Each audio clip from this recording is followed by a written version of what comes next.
So the Lakers, they have LeBron James, Anthony Davis, plus a slew of guards who can play multiple positions, shoot the ball, and be the central playmaker.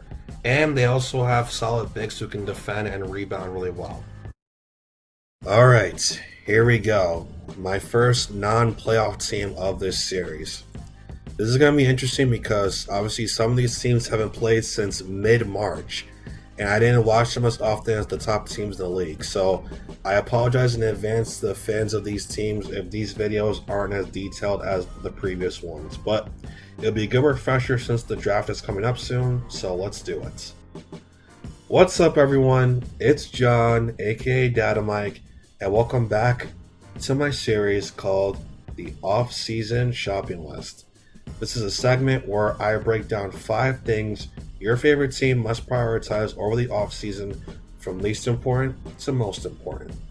Like I said, this is my first non-playoff team, the Charlotte Hornets, so I'm curious as to how well this video does, but either way, I really do appreciate all the support that the videos in this series have gotten, and I'm doing as many teams as I can.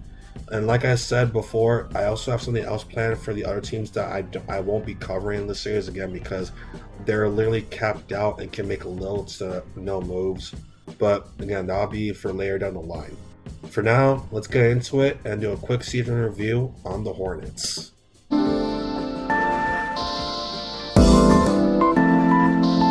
The Hornets were one of 8 teams not invited to the bubble, so their season finished in mid-March, and they finished with a 23-42 record, 9th place in the Eastern Conference. This was their 4th consecutive losing season and 5th in the last 6 years since they were renamed the Hornets. Remember that they were the Bobcats from 2004 to 2014. But they do have the 3rd pick in this year's draft and $29 million in cap space, so they're in good shape for a productive offseason. Now, onto my list. Number 5. Please, for the love of God, trade Nicholas Batum. This man has literally wasted his prime on this team. Do you guys remember Batum when he was on the Trailblazers? The efficient, all-around forward who did everything outside being the primary scoring option? I just don't get why he left a great situation in Portland for Charlotte. I mean, I do get why. It was for money, obviously, but he just had the worst season of his career and has a player option of $27 million. Do you really think he's going to decline that player option? Like, come on, seriously. And that's the problem. No one's going to want to trade for him unless the Hornets throw in their pick, which Michael Jordan will be very stupid to do. So I personally would dangle Malik Monk and see if that would sweeten the deal. Number 4, do not re-sign Bismack Biyombo. Biyombo is actually a huge reason why the Hornets have as much cap space as they do. His 4-year, $70 million contract comes off the books, so let him walk. He's 28 years old and doesn't fit with the team's timeline. The Hornets can easily just draft a forward or a center to replace him. By the way, speaking of the draft, a question for Hornets fans.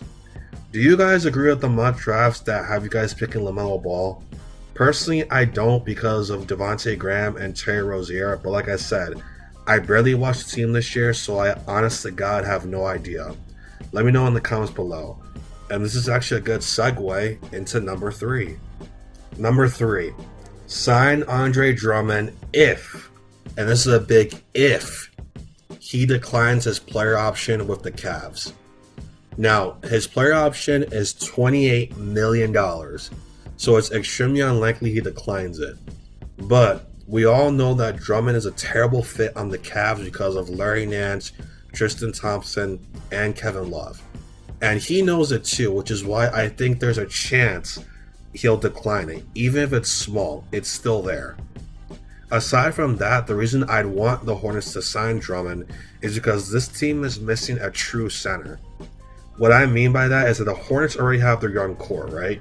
They got Miles Bridges, Devontae Graham, I guess Malik Monk if you want to add him in there, although I know he's not very good, Terry Rozier, and PJ Washington. So that's your backcourt, both of your forward spots in the front court, and potentially your sixth man already established. The only thing missing is a center whose main role will be to rebound, defend, and facilitate the offense from the low and the high post. And the best player available to fill that role is the four-time rebounding champion. So yeah, keep your fingers crossed, Hornets fans. Trust me when I say I really think Drummond would fit really well on this team.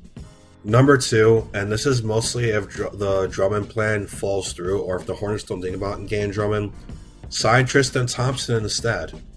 So here's the thing. I heard that he wants to re-sign with the Cavs, but the problem is that they literally can't unless they want to be in salary cap hell until like 2023. So if Drummond does opt into his player option, the Cavs will be committed to $110 million for next season in terms of cap space. So unfortunately for Tristan, the team that he's been with his entire career will have literally no money to sign him, which is good for teams like the Hornets to swoop in and offer him a nice contract.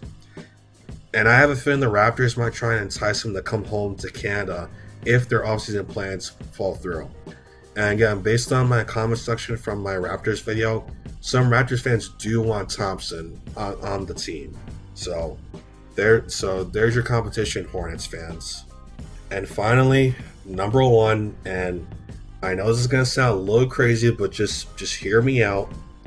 Trade up to the number one pick and draft James Wiseman. So Hornets fans, what would you guys think of a front court of Miles Bridges, PJ Washington, and James Wiseman? All that youth and athleticism, all for this entire decade and maybe even beyond that. Now, there is a chance that this could come back to bite me in the butt next month at the draft, because I think the Timberwolves want to trade the number one pick for a ready-to-win now player to pair with Russell and Towns.